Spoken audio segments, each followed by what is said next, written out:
ఈ 2 సంవత్సరాల్లో తెలుగుదేశం పార్టీ నాయకుల ప్రెస్ మీట్లు చూసినట్లయితే ఆ ప్రభుత్వం నిర్దిష్టంగా సాధించిన దాని గురించి కానివ్వండి,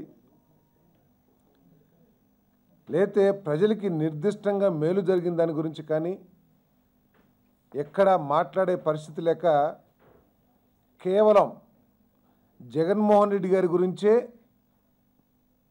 ప్రెస్ మీట్లు పెడుతున్నట్టు కనపడతా ఉంది. నిన్నటి నుంచి తెలుగుదేశం పార్టీ కార్యకర్త దగ్గర నుంచి ఉప ముఖ్యమంత్రుల వరకు కూడా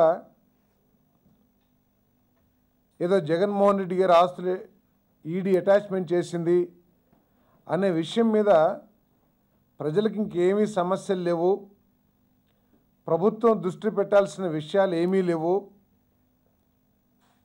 వర్షాలు రాబోతున్నాయి, రైతాంగానికి ఎరువులు ఉన్నాయా, రైతాంగానికి విత్తనాలు అందుబాటులో ఉన్నాయా, రైతులకి సాగుకి నీరు ఎప్పుడు ఇస్తామో, ఇటువంటి విషయాలన్నింటినీ కూడా వదిలేసి ఈడీ అటాచ్మెంట్ చేసింది అని చెప్పేసి టీవీల ద్వారా పత్రికల ద్వారా కొడతా ఉన్నారు. మేము అడుగుతున్నాం, ఈ ఎన్ఫోర్స్మెంట్ డైరెక్టర్ అనేది ఏదైతే ఆస్తుల్ని తాత్కాలికంగా అటాచ్మెంట్ చేశారంటున్నారో వాళ్ళు ఏమన్నా ఇన్వెస్టిగేట్ చేసి బయట పెట్టారా ఈ ఆస్తులను అని చెప్పేసి అడుగుతా ఉన్నా నేను. జగన్మోహన్ రెడ్డి గారే ఈ ఆస్తులన్నీ కూడా నాయి అని చెప్పేసి అనౌన్స్మెంట్ చేసిన విషయం అందరికీ తెలిసిందే. ఎంక్వైరీలో ఒక భాగంగా, ప్రొసీజర్లో ఒక భాగంగా వాళ్ళు అటాచ్మెంట్ చేశారు. అంటే తెలుగుదేశం పార్టీ యొక్క ఉద్దేశం ఏమిటి? తాత్కాలికంగా అటాచ్మెంట్ చేస్తే ఆ ఆస్తులన్నీ కూడా కాన్ఫిస్కేట్ అయిపోయినట్టేనా, లేకపోతే ఆస్తులన్నీ ప్రభుత్వానికి సంబంధించినట్టేనా, లేకపోతే ఎంక్వైరీ మీద కోర్టులు కూడా జడ్జిమెంట్ ఇచ్చేసినట్టే అని భావిస్తూ ఉన్నారా? జగన్మోహన్ రెడ్డి గారి మీద ఒక అభియోగం, ఒక అపనింద వచ్చింది. దాన్ని సిబిఐ ఎంక్వైరీ చేస్తూ ఉంది, ఈడీ కానీ సిబిఐ కానీ. దాన్ని ధైర్యంగా ఎదుర్కొంటున్నారు జగన్మోహన్ రెడ్డి గారు. దాంట్లో భాగంగానే అనేకసార్లు రిప్లైలు ఇవ్వటం కానీ అవన్నీ జరుగుతూ ఉన్నాయి. సిబిఐ ఎంక్వైరీ అయినంత మాత్రాన జగన్మోహన్ రెడ్డి గారిని దోషిగా ప్రకటించినట్లు కాదు కదా. ఫైనల్గా ప్రకటించాల్సింది న్యాయ వ్యవస్థ, కోర్టులు. ఆ కోర్టులో కేసులు పెండింగ్ ఉన్న విషయం మీకు తెలిసిందే. కాబట్టి మీరేదో సంకలు కొట్టుకున్నంత మాత్రాన ఏదైతే అభియోగాలు మీరు చెప్తున్నారో, టీవీల్లో కొడుతున్నారో, ఇవి గత 5 సంవత్సరాల నుంచి కూడా జగన్మోహన్ రెడ్డి గారి మీద ఇటువంటి అపనిందలు వేస్తూనే ఉన్నారు. ఎన్నికల ముందు వేశారు. ఇవన్నీ కూడా మీరు ఏదైతే చెప్తున్నారో ప్రజలందరికీ తెలుసు. తెలిసినా కూడా ప్రజలందరూ కూడా ఆయన ఆదరించారు. ఆయన ఎదుర్కోవటం కోసం ప్రజల్ని నిట్ట నిలువున ముంచేసి, ప్రజల్ని నిట్ట నిలువున మోసం చేసి, నువ్వు కేవలం 1.5% ఆధిక్యత నువ్వు అధికారంలోకి వచ్చావు. దయచేసి అది గమనించాల్సిందిగా నీకు మనవి చేస్తాను. మీరు చాలా సచ్చీలులాగా మాట్లాడుతున్నారు కదా. కేవలం వైఎస్ఆర్ కాంగ్రెస్ పార్టీ కాదు, ప్రజా సంఘాలు చెప్తున్నాయి, ఈ రాష్ట్రంలోని రాజకీయ పక్షాలన్నీ చెబుతున్నాయి, రాజధానిలో పెద్ద కుంభకోణాలు జరిగిపోతున్నాయి, రాజధాని నిర్మాణంలో తెలుగుదేశం ప్రభుత్వం అనుసరిస్తున్న విధానాల్లో చాలా అవినీతి కంపు కొడుతున్నాయని చెప్పేసి కూడా చెప్తా ఉన్నారు.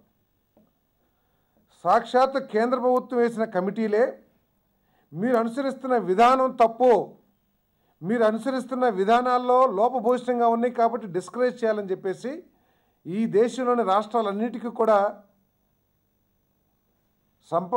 సంబంధించినట్లు కేంద్ర ప్రభుత్వానికి ఒక రిపోర్ట్ కూడా ఇచ్చారు. కనీసం దాన్ని కూడా మీరు పరిగణలోకి తీసుకోరే. అదంతా ఎందుకు? మీరు నిజంగా ధైర్యం ఉంటే, మీరు చెప్తున్న నాకు ఎటువంటి మచ్చ లేదు, నేను చాలా నిజాయితీగా పరిపాలన చేస్తున్నానని చెప్పేసి ప్రతి డయాస్ మీద అవకాశం ఉన్న చోట అలాగా చెప్పుకుంటున్నారు. రాజధాని మీద కేవలం వైఎస్ఆర్ కాంగ్రెస్ పార్టీయే కాదు సుమా, ప్రజా సంఘాలు, అదేవిధంగా రిటైర్డ్ జస్టిస్లు, ఈ రాష్ట్రంలో రాజకీయ పక్షాలన్నీ కూడా అవినీతి జరుగుతుందని చెప్పేసి ముక్త కంఠంతో చెప్తా ఉన్నాయి. నీకు నిజంగా ధైర్యం ఉంటే, నువ్వు నిజాయితీగా రాజధాని నిర్మిస్తున్నానని కనుక నువ్వు భావిస్తే సిబిఐ ఎంక్వైరీ అయ్యి, నేను వెయ్యను అని చెప్పేసి ఎందుకు నువ్వు మాట్లాడుతున్నావు? ఒకవేళ నీకు భయం లేకపోతే, ఇంతకుముందు కూడా కాంగ్రెస్ ప్రభుత్వంలో రాజశేఖర రెడ్డి గారు ఉన్నప్పుడు జగన్మోహన్ రెడ్డి గారి మీద ఒక హత్య కేసులో, అదేవిధంగా బొత్స సత్యనారాయణ గారు మా సీనియర్ నాయకుల మీద ఒక కంపెనీకి సంబంధించి, ఫారిన్ కంపెనీకి సంబంధించిన విషయంలో అభియోగాలు వస్తే సిబిఐ ఎంక్వైరీ ఏమని చెప్పేసి మీరు డిమాండ్ చేశారు.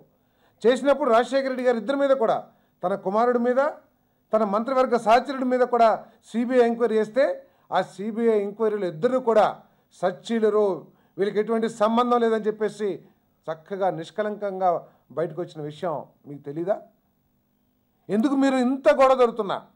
స్విస్ ఛాలెంజ్లో మీరు సింగపూర్ కంపెనీలతో ఎటువంటి లాలూచీలు పడ్డారో, వాళ్ళకి కట్టబెట్టడం కోసం ఏ విధంగా అగ్రిమెంట్లు తయారు చేస్తున్నారో ఈ రాష్ట్ర ప్రజలందరూ కూడా గమనించారు. రాజకీయ పక్షాలు కూడా మాట్లాడుతున్నాయి. మేము మాట్లాడే తప్పు అయితే నువ్వు సిబిఐ ఎంక్వైరీకి ఎందుకు భయపడుతున్నావో చెప్పాల్సిన అవసరం ఉందని చెప్పేసి నేను మాట్లాడుతా ఉన్నాను. నేను లోకేష్ గారు మాట్లాడుతున్నారు చాలా గొప్పగా. మీరు జగన్మోహన్ రెడ్డి గారు సిబిఐ ఎంక్వైరీ ఎదుర్కొంటున్నారు, అది పక్కన పెడదాం. తప్పకుండా సిబిఐ ఎంక్వైరీలో ఏమిటో, వాస్తవాలు ఏమిటో మీరు సోనియా గాంధీ గారు కలిసి రాజశేఖర రెడ్డి గారు చనిపోయిన తర్వాత సంవత్సరంకో లేకపోతే 6 నెలలకో జగన్మోహన్ రెడ్డి గారు రాజకీయాల్లో లేని కాలానికి సంబంధించిన విషయాల మీద మీరు ఏ విధంగా ఎంక్వైరీ లేపించి ఇదంతా చేస్తున్నారో, మీరు అసలు 29 సార్లు ఢిల్లీ వెళ్ళి ఈ రాష్ట్ర ప్రయోజనాల కోసం పిఎం గారిని లేకపోతే కేంద్ర మంత్రులు కలుస్తున్నారో, లేకపోతే జగన్మోహన్ రెడ్డి గారిని సాధించడం కోసం మీరు ఢిల్లీ పర్యటనలు చేస్తున్నారో, ఇవన్నీ కూడా ప్రజలు గమనిస్తారు. మేము కాదంటలా, ఆయన ఎదుర్కొంటానికి సిద్ధంగా ఉన్నారు. ధైర్యంగా సిబిఐ ఎంక్వైరీ కానీ ఈడీ ఎంక్వైరీ కానీ ఎదుర్కొంటాం. కానీ మీరు ఎందుకు భయపడుతున్నారు? మీ ఆస్తుల మీద కూడా ఎంక్వైరీ చేయించండి. ఇంతకుముందు చంద్రబాబు నాయుడు గారి మీద సిబిఐ ఎంక్వైరీ జరిగితే స్టే తెచ్చుకుని దాన్ని ఎదుర్కోలే, ఆయన స్టే తెచ్చుకున్నారు. మీకు నిజంగా ధైర్యం ఉంటే సిబిఐ ఎంక్వైరీకి రాజధాని మీద కానివ్వండి, లేదు ఈ దేవాలయ భూములకి మీద కానివ్వండి, మీ ఆస్తుల మీద కానివ్వండి, సిబిఐ ఎంక్వైరీ చేసి చక్కగా మీరు బయటికి రండి. అంతేగాని మీరేదో రాష్ట్ర ప్రజల్ని, రాష్ట్ర అభివృద్ధిని మీరు గాలికి వదిలేసి ఎంతసేపు జగన్మోహన్ రెడ్డి గారు అని చెప్పేసి మీరు కలవరించడం తప్పితే, ఆయన్ని ఎంతసేపు ఏ విధంగా అపవాదులతో ఆయన్ని ఇది చేయాలో అని చెప్పి రాజకీయంగా తొక్కాలని చెప్పేసి మీరు ఆలోచిస్తున్నారు తప్పితే, ఆయన్ని సైద్ధాంతిక పరంగా కానీ రాజకీయంగా కానీ ఎదుర్కొనే దమ్ము, ధైర్యం ఎంత వయసున్నా సరే మీకు లేదనేది ఈ రాష్ట్ర ప్రజలందరూ కూడా గమనించారు. చైనాకి వెళ్ళొస్తున్నారు ఎవరు? మన చంద్రబాబు నాయుడు గారు. ప్రపంచంలో అన్ని దేశాలుంటే చైనా గురించి మనం ఇటీవల కాలంలో మనం వింటా ఉన్నాం. మన దేశాన్ని పూర్తిగా నాశనం చేయాలి, ఏ అవకాశం ఉన్నా కూడా చిచ్చు పెట్టి గందరగోళం, కల్లోలం సృష్టించాలని ప్రయత్నం చేసే పాకిస్తాన్ని సపోర్ట్ చేస్తూ మనల్ని వ్యతిరేకిస్తున్న చైనా దేశానికి వెళ్ళి మనం అక్కడి నుంచి ఇన్వెస్ట్మెంట్లు తీసుకురావాలనుకోవటం ఏ మేరకు సబబు చంద్రబాబు నాయుడు గారు అని అడుగుతామన్నా నేను. నిన్ననే నాకు ఒక ఫ్రెండు చైనా నుంచి ఫోన్ చేశాడు. ఏదో ఒక ప్రావిన్స్కి వెళ్ళారంట, అంటే మన ఆంధ్రప్రదేశ్ లాంటి రాష్ట్రం చైనాలో. అక్కడ ప్రావిన్షియల్ గవర్నమెంటు 25 నిమిషాలు టీవీలో ఏదో ఇచ్చిందంట. ఏంటి, ఏదో బయోలేటరల్ సంబంధాలు ఏర్పడ్డాయి ఆంధ్రప్రదేశ్కి, ఆ ప్రావిన్స్కి. ఆంధ్రప్రదేశ్ నుంచి పెట్టుబడులు తరలి రాబోతున్నాయి అని చెప్పేసి ఆ గవర్నమెంట్ ప్రచారం చేసుకుంటుందట. అక్కడ ఈ వీరేమో అక్కడి నుంచి వస్తాయని చెప్పేసి ఈ గవర్నమెంట్ ప్రచారం చేసుకుంటా ఉంది. అసలు ఏ విధంగా అది మీరు సరే 1-2 సంవత్సరాల కాలపరిమితి చిన్న కాలపరిమితి ఏమి కాదు. ఎందుకంటే 5 సంవత్సరాల్లో 2 సంవత్సరాలంటే ఒక 40% మీ టర్మ్ అయిపోయింది. ఈ 2 సంవత్సరాల్లో మీరు ఎన్ని లక్షల కోట్లు వదిలేసేయండి. మీరు కొన్ని కోట్లు ఖర్చు పెట్టి విశాఖపట్నంలో సబ్మిట్ చేశారు, కొన్ని 10-100 కోట్లు ఖర్చు పెట్టి ప్రపంచ దేశాలన్నీ తిరిగి వస్తున్నారు, మోడీ గారితో పోటీ పడుతూ మీరు ప్రపంచ యాత్రలు చేస్తున్నారు. ఓకే, ఈ 2 సంవత్సరాల్లో మీరు ఎన్ని వేల కోట్లు, లక్ష కోట్లు పక్కన పెడదాం, ఎందుకంటే వైజాగ్లో 4.5 లక్షల కోట్లు ఎంతో ప్రచారం చేశారు. అదేవిధంగా సింగపూర్ వెళ్ళినప్పుడు కొన్ని వేలు, జపాన్ వెళ్ళినప్పుడు కొన్ని వేలు, ఇప్పుడేమో 57,000 కోట్లు అనుకుంటా నాకు తెలిసి చైనాలో. ఇవన్నీ కలిపితే 6-6.5 లక్షల కోట్లు ఎంత అవుతుంది మొత్తం లెక్కేసుకుంటే. 2 సంవత్సరాల కాలపరిమితి అయింది చంద్రబాబు నాయుడు గారు. లేకపోతే ప్రెస్ మీట్లు పెట్టి ఒక దంపుడు ఉపన్యాసాలు చెప్తున్న నాయకులందరూ కూడా ప్రశ్నిస్తున్నాను నేను. ఎన్ని వేల కోట్ల రూపాయలు ఈ రాష్ట్రంలో మీరు వచ్చిన తర్వాత చేసుకున్న ఎంఓయూల ద్వారా, ఇంతకుముందు ప్రభుత్వాలు ఎంఓయూలు చేసుకుని పని ప్రారంభించిన తర్వాత ఇప్పుడు ప్రొడక్షన్ స్టార్ట్ చేస్తే నేను తీసుకొచ్చానని సంకలు కొట్టుకుంటాం కాదు సుమా. మీరు అధికారంలోకి వచ్చిన తర్వాత మీ నాయకత్వం మీద నమ్మకంతో కానీ, లేకపోతే మీ ప్రభుత్వం ప్రకటిస్తున్న ఈ షాప్స్తో వచ్చిన కంపెనీలన్నీ ఎన్ని వేల కోట్లు వచ్చినాయో వైట్ పేపర్ని మీరు ప్రకటిస్తారా అని చెప్పేసి అడుగుతా ఉన్నా నేను. ఏ దేశాల నుంచి ఎన్ని వేల కోట్ల రూపాయలు ఇక్కడికి వచ్చినాయి, ఎంత ఇన్వెస్ట్మెంట్ వచ్చింది, వైట్ పేపర్ ఇవ్వగలుగుతారా అని అడుగుతాను నేను. కేంద్ర ప్రభుత్వాన్ని కూడా మేము డిమాండ్ చేస్తూ ఉన్నాం. ఈ రాష్ట్రంలోని రాజకీయ పక్షాలన్నీ కూడా ఈ ప్రభుత్వం అవినీతి కంపు కొడతా ఉంది. చేసే ప్రతి పనిలో కూడా నీరు చెట్టు కార్యక్రమం కానివ్వండి, లేదు ఇసుక కానివ్వండి, రాజధాని కానివ్వండి, పట్టిసీమ కానివ్వండి, అది ఇది లేదు. ఆఖరికి రేషన్ షాపుల్లో ఇచ్చే కార్యక్రమాల్లో కూడా, పబ్లిక్ డిస్ట్రిబ్యూషన్ సిస్టంలో చేసే కార్యక్రమాల్లో కూడా, ఆఖరికి ఎండలో అదే సన్ స్ట్రోక్తో పడిపోయే వాళ్ళకి సహాయం చేసే కార్యక్రమాల్లో కూడా ఏది హెరిటేజ్ మజ్జిగ. నాకైతే హెరిటేజ్ మజ్జిగ బాగుందని కానీ బాగాలేదని కానీ ఒక్కడ చెప్పలేదండి ఆంధ్రప్రదేశ్ రాష్ట్రంలో.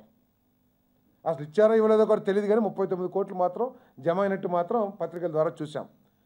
సో ఏ ఒక్క కార్యక్రమం కూడా అవినీతి లేకోకుండా, అవినీతి వార్తలు లేకోకుండా జరగట్లేదనేది వాస్తవం. సరే, ఒకవేళ ఈ రాష్ట్రంలో ప్రతిపక్షాలు లేదా రాజకీయ పక్షాలు, జగన్మోహన్ రెడ్డి గారు, వైఎస్ఆర్సీపీ అబద్ధాలు చెబుతుంది అనుకుంటే, ఇది రిపోర్ట్. మనకి దరిదాపుల్లో కూడా ఏ రాష్ట్రం లేదనుకుంటా నాకు తెలిసి. ఈ దేశంలో ఇంత ముందంతా కూడా బీహార్ అత్యంత కరప్ట్ అని కానీ, లేకపోతే అడ్మినిస్ట్రేషన్ బాగోదని కానీ రకరకాలు వచ్చాయి. 74% మన ఆంధ్రప్రదేశ్ ఉంటే బీహార్ 40%.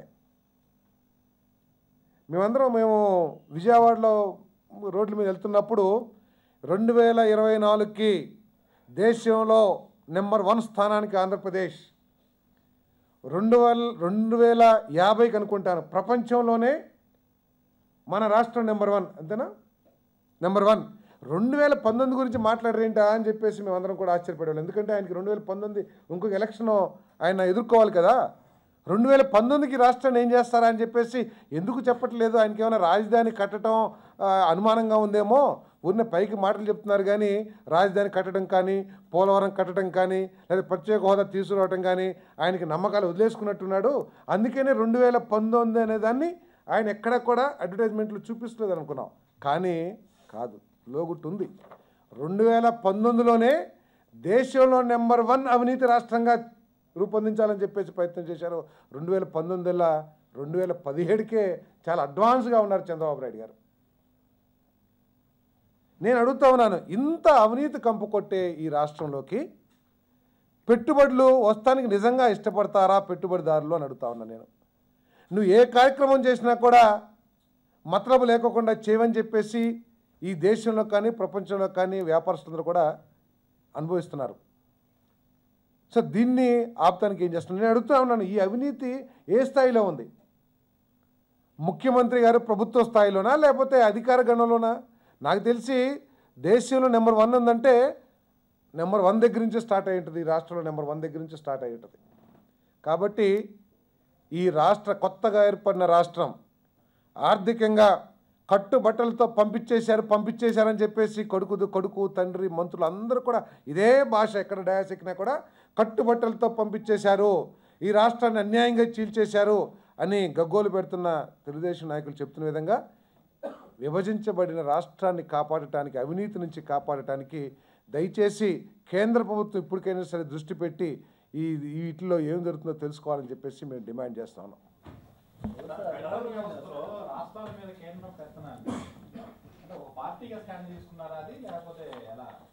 పార్టీ కాదండి. ఇప్పుడు ఈయన చేసేది ఇంటర్నేషనల్ బిజినెస్, ఇంటర్నేషనల్ ఇది.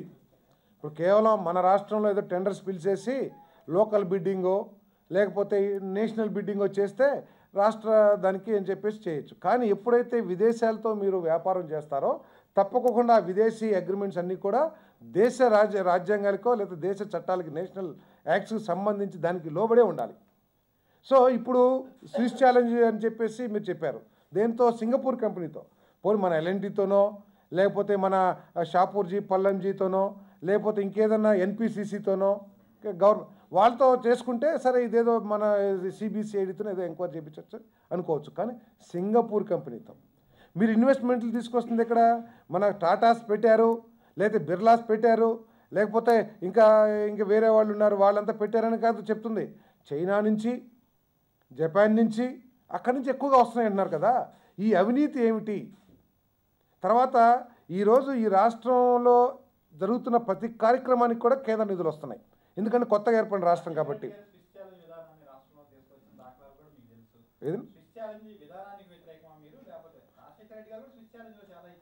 తప్పకుండా స్విస్ ఛాలెంజ్లో అది కూడా ప్రత్యేకంగా విదేశీ సంస్థకి ఇవ్వటం, స్విస్ ఛాలెంజ్లో విదేశీ సంస్థకి ఇవ్వటం మన దేశ సంస్థలన్నింటినీ కూడా కాదని చెప్పేసి ఇవ్వటానికి, తర్వాత స్విస్ ఛాలెంజ్కి కూడా మేము వ్యతిరేకం. ఇప్పుడు తప్పకుండా ఇప్పుడు కేంద్ర ప్రభుత్వం వేసిన కమిటీ చెప్పింది అన్సాలిసిటెడ్ ప్రపోజల్స్, ఆహ్వానించని ప్రతిపాదనలు, సమాచారాన్ని సమగ్రంగా ఇవ్వకోకుండా. ఇప్పుడు కాదండి, ఇప్పుడు స్విస్ ఛాలెంజ్ ఇప్పుడు ఏదైనా ఒక పద్ధతి, ఒక విధానం ఎక్కడో చోట మొదలవుతుంది. మొదలైన తర్వాత దాని లోపాలను కనుగొన్న తర్వాత కూడా అదే నేను విధానాన్ని కొనసాగిస్తానంటే అది చాలా తప్పు. సాక్షాత్ కేంద్ర ప్రభుత్వానికి సంబంధించిన ఒక సీనియర్ ఐఏఎస్ ఆఫీసర్ కమిటీయే డిస్కరేజ్ చేయండి అని చెప్పింది. మన దేశంలో రాజశేఖర రెడ్డి గారు, నాకైతే పూర్తి సమాచారం లేదు ఎక్కడ చేశారో, ఈ దేశంలో ఇంకా వేరే చోట కూడా జరిగినాయి స్విస్ ఛాలెంజ్లో. ఈ జరిగిన మీదట వీటన్నిటిని క్రోడీకరించిన తర్వాత ఈ స్విస్ ఛాలెంజ్లో పారదర్శకత లేదు, ప్రాస్పెక్టివ్ బిడ్డర్స్కి సమానమైన అవకాశాలు లేవు, వాళ్ళు ఇచ్చే ఇన్ఫర్మేషన్లో పూర్తి సమాచారం ఇవ్వట్లేదు, కాబట్టి డిస్కరేజ్ చేయాలని చెప్పేసి ఇటీవల ఈ కేంద్ర ప్రభుత్వం వచ్చిన తర్వాత ప్రకటించడం జరిగింది. దాన్నన్నా పరిగణలోకి తీసుకోవాలి కదా.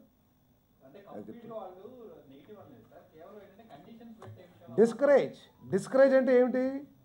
డిస్కరేజ్ అంటే ఏంటండి?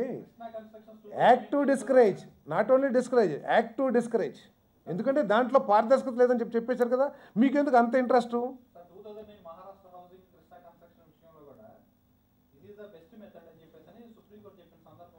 కానీ దానికి టర్మ్స్ అండ్ కండిషన్స్ యాడ్ చేశారు, ఫలానా పద్ధతిలో అయితేనే చెప్పేసి. కానీ వాటన్నింటినీ కూడా అమలుపరుస్తలే. ఇక్కడ నువ్వేం చేసావు?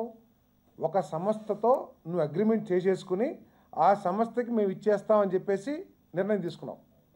ఇప్పుడు ఎవరైనా సరే ప్రాస్పెక్టివ్ బిడ్డర్ వచ్చి వేసుకోండి మీరు టెండర్ అని చెప్తున్నారు, టెండర్ వేసుకుంటారు. ఒక రాజధానికి టెండర్ వేయాలంటే అంత సామాన్యం కాదు. ఏదో రోడ్డు కడుతుంటే క్యూబిక్ మీటర్కి ఎంత సిమెంట్, క్యూబిక్ మీటర్కి ఎంత కంకర అని కాదు. మొత్తం 33,000 ఎకరాలని సర్వే చేసి ఆ భూసారాన్ని, భూ పరిస్థితుల్ని, నేలని సర్వే చేసి మొత్తం కొన్ని కోట్ల రూపాయలు ఖర్చు అయితే కానీ మీకు ప్రపోజల్స్ తయారు కావు. నీకు రాదని తెలిసిన తర్వాత నీది గ్యారంటీ కదా. స్విస్ ఛాలెంజ్ అంటే ఎస్ఎన్డాస్కి ఇవ్వడం అనేది 100%. అటువంటిప్పుడు కొన్ని కోట్ల రూపాయలు పెట్టుబడి పెట్టి ప్రపోజల్స్ నీకోసం ఇస్తుందా ఏదన్నా బిడ్డరు? అంత అమాయకుల చెవులో పువ్వులు పెట్టాలంటే ఇక మీరు పెట్టాలి.